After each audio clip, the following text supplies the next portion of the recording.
Hi YouTube, Zacharoni here. In this video we're going inside a very exciting World War II tank, the Japanese Chiha Kai found at the Indiana Military Museum.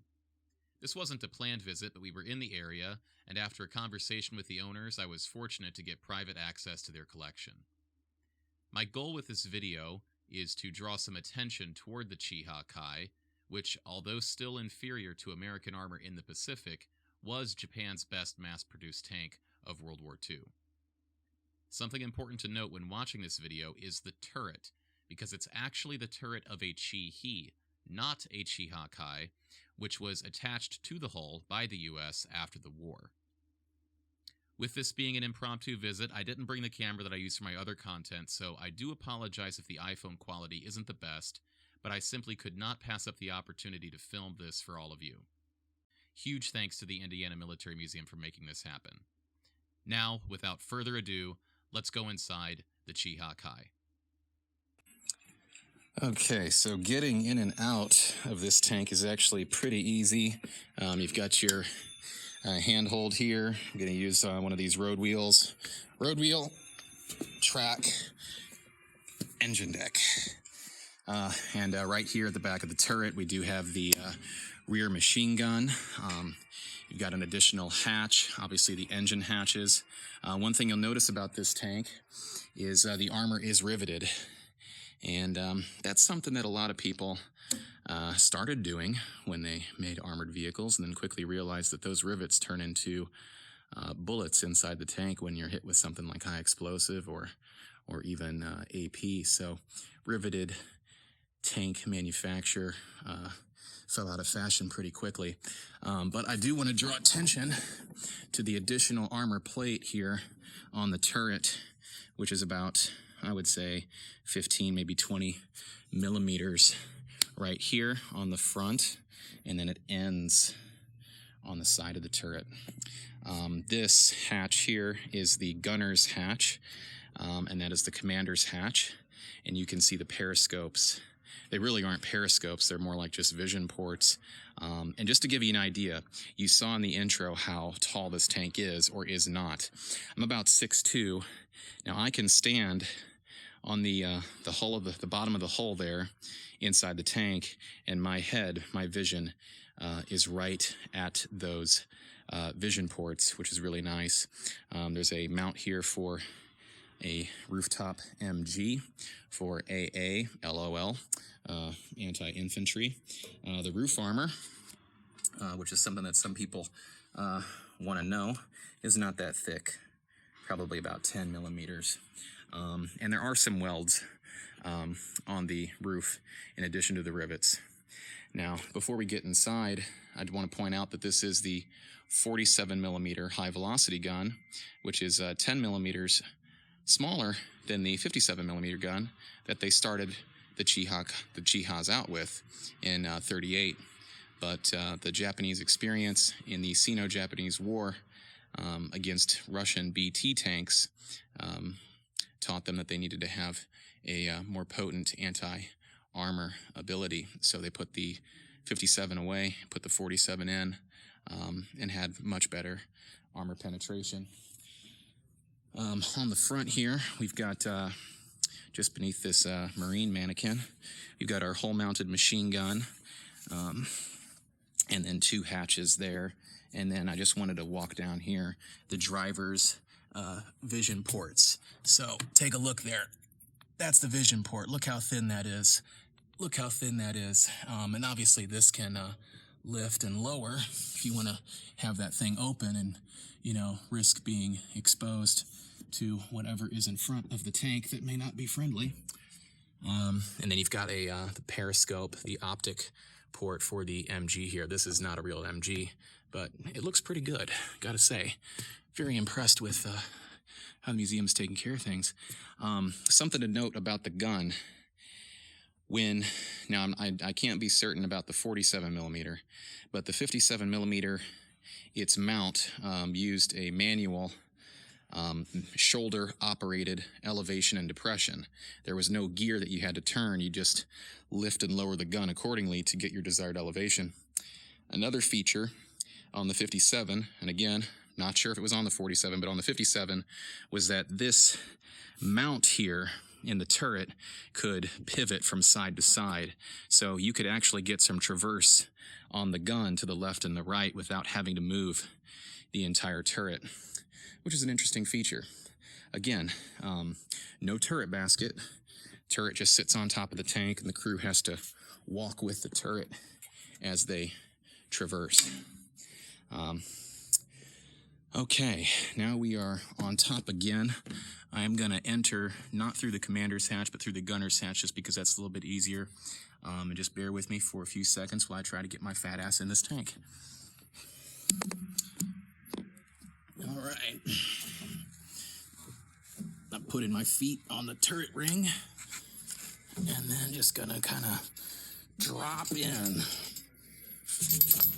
and try not to get hurt in the process. Okay, I'm standing up.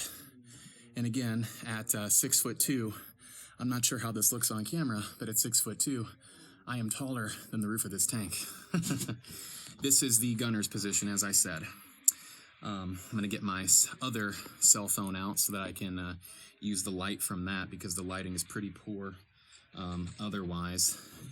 But let's turn the cameras around and see what we can see. Okay, here we've got the gunner's optics. So like I said, gunner sits here, and you can see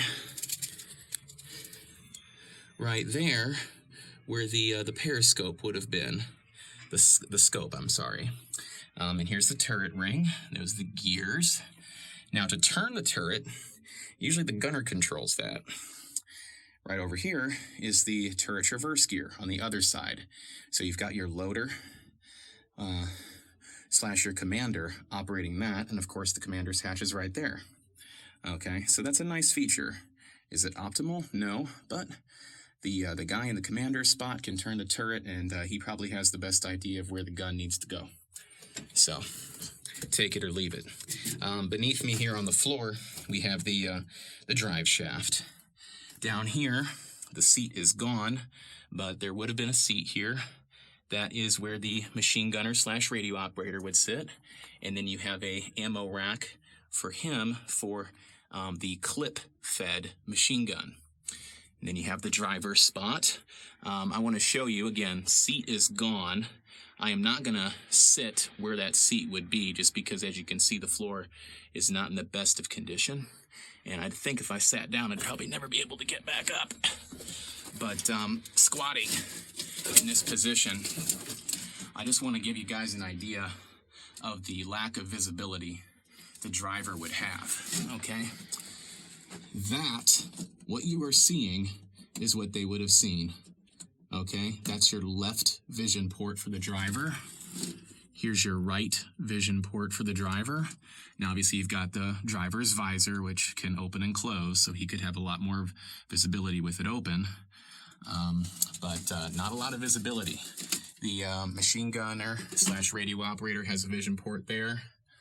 And then on the hull, on the turret, we have additional vision ports.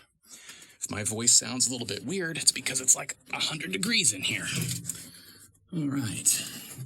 We have a no vision ports for the gunner on his side of the turret, but there is a view of the back, which can somewhat be achieved by that machine gun port. Again, this black thing that you see in front of you being where the machine gun would go, and that hole being the optic. On the right side of the turret, however, the commander's spot, we do have a pistol port and another vision port, again, very small. Ready rack right there. Ready rack down there. Here is the breech. Okay. And here are the vision slots for the commander, looking around. And then he does have the main vision slot, main vision port right there, and obviously the hatches, which can lock. I'm standing, at 6'2", standing on the bottom of the tank here, up to the top. The crown of my head is probably going to be touching that hatch. So it's small. Another thing note is the gun breech is right here, pointed right at my chest. So you can imagine taking a shell from your ready rack, again, being a smaller person, but taking a shell from the ready rack and then ramming it home, closing, and then having the recoil coming fairly close to where you're standing. Okay, and then back here we do have the engine block, which is 80 years old and a little worse for wear. Obviously, this tank isn't in operational condition. One thing I want to note about the ammo storage in the back of the turret here, I think it's really nice. This box holds 30 rounds, 15 on each side. This box is small enough to fit through the gunner's entrance, so you could fairly easily stock your ammunition in this tank with just moving a box, and that's 30 rounds of ammo right there. Okay, that is the inside of the Type 97 Chi-Ha Kai. Let's see if we can get out of this tank now. Not that bad. All right, guys, we can close the hatches. Buttoned up and ready to go. And then make our escape off the back of the tank. My experience with the Chi-Ha Kai has certainly increased my interest in Japanese armor of World War II, and I'd like to read your thoughts in the comments below. If you'd like to see the inside of another of Japan's tanks, please be sure to subscribe, because I also went inside the museum's Ha-Go, Japan's light tank of the war. Once again, I'd like to thank the Indiana Military Museum for the opportunity to film and go inside. I strongly recommend visiting if you have the chance to see their collection of tanks, planes, and military hardware. Personally, I can't wait to go back. I'll see you guys in the next video. As always, thanks for watching.